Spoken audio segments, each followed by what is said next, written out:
I was in the New York State public school system for 34 years as a classroom teacher, school administrator, district level staff developer, large suburban school, 7,000 students.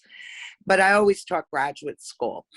And I worked for Dr. Spires, and I felt so fortunate enough to work at site. And I've taught quite a few classes from site, and I find that the students at site, first of all, they really want to be there.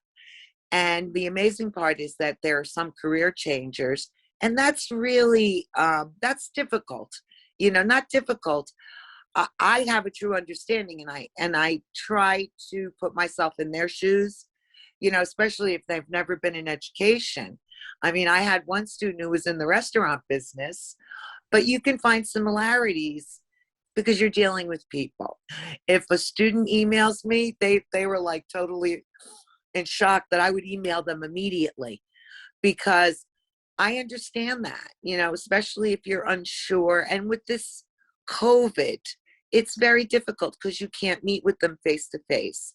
So you want them, they're nervous to begin with, especially if they're starting in a new program and they're not familiar.